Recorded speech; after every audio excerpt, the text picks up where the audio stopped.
Bonjour, alors aujourd'hui je vous fais une petite vidéo parce que ça fait un tout petit peu plus d'un an que je suis en autonomie totale et que je comptabilise mes kilowattheures. Donc je vais vous faire un petit bilan par rapport à ça. Et puis pour l'amortissement, tout ça, je vais vous faire des petits calculs vite fait. Donc j'ai pas pris de notes parce que les notes ça m'embrouille. Bon, je m'embrouille aussi très bien sans notes bien sûr. Mais je vais essayer de faire ça le mieux possible. Donc en un an, j'ai produit 800 kWh depuis un an. Jour pour jour, hein, ouais, un peu plus de 800, mais bon, on va arrondir à 800. Donc 800 kWh.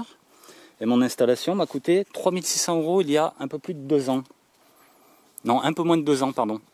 Ça doit faire une vingtaine de mois que j'ai acheté le matériel.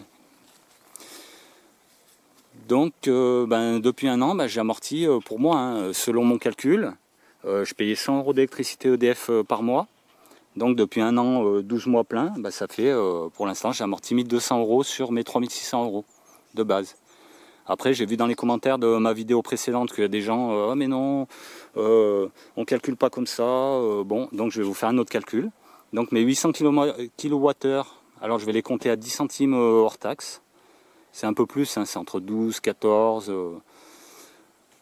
Donc moi je vais partir sur 10 centimes pour arrondir. Donc ça représente 80 €. Mais après il y a l'abonnement. L'abonnement, je pense qu'il doit coûter entre 15 et 30 €. Donc moi je vais arrondir à 20 € d'abonnement par mois. Ça fait en un an ça fait 240 €. Plus les 80 que j'ai produits, ça fait 320 €.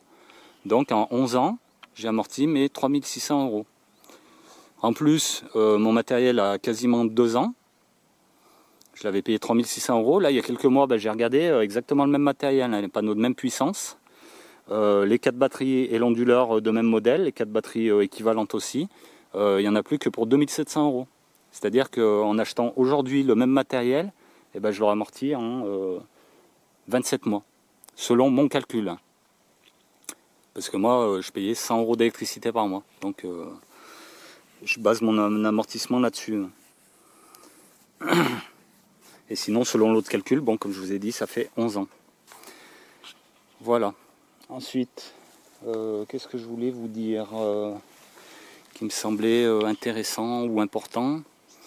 Ah oui, il faut bien faire la nuance aussi entre autonomie et réinjection. Parce que quand vous réinjectez, vous payez l'abonnement. Donc ça, je vous en parlerai après. Mais ce qui est important, c'est de bien faire la nuance. Parce que là, si j'ai produit que 800 kWh, parce que je suis limité par mes batteries et ce que je consomme. Par exemple, aujourd'hui, une journée comme aujourd'hui, là, en plein mois de juillet, on doit être le 20 à peu près, 20 ou 21, je ne sais pas exactement. En plein mois de juillet, là, avec le soleil qui fait, j'aurais pu produire facilement, potentiellement, 10 kW par jour.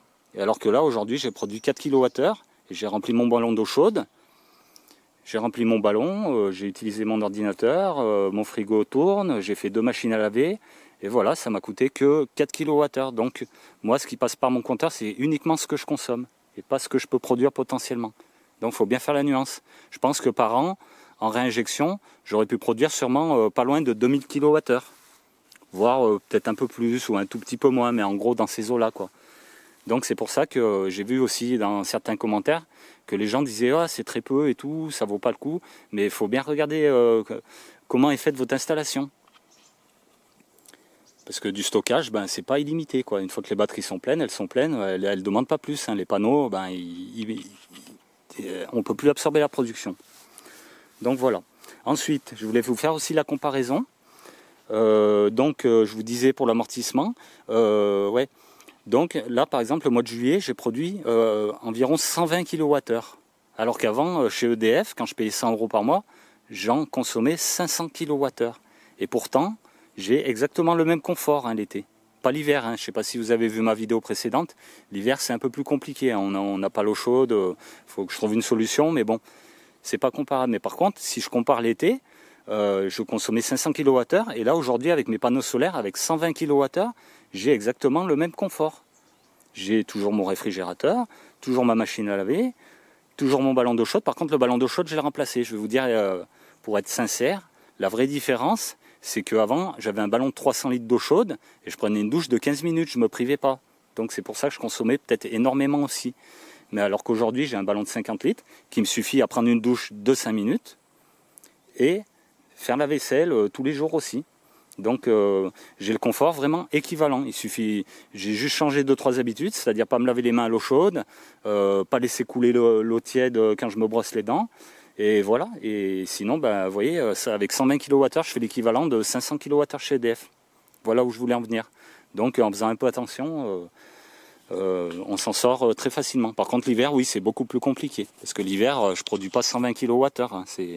Cet hiver, là, au mois de décembre, je crois que c'était 20 kWh sur tout le mois. Donc là, c'est serré, hein. Il n'y a pas de surplus, il n'y a rien du tout.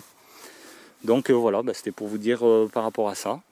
Et puis je pense que j'ai fait le tour de ce que je voulais vous dire. Donc après, bon, les chiffres que je vous donne, hein, c'est vraiment des trucs, de base. Et qu'après c'est adapté. Par exemple, vous voulez savoir, vous, avec ma production de 10 panneaux solaires de 235 watts, 800 kWh en autonomie, avec ces chiffres, vous prenez votre facture EDF, vous pouvez facilement comparer si par exemple votre abonnement est moins cher ou plus cher, si votre prix du kilowatt hors taxe il est moins cher ou plus cher, et pour vous faire une idée. Voilà, donc c'était le but de ma vidéo. Donc voilà, je vous souhaite une bonne journée et puis à bientôt. Au revoir.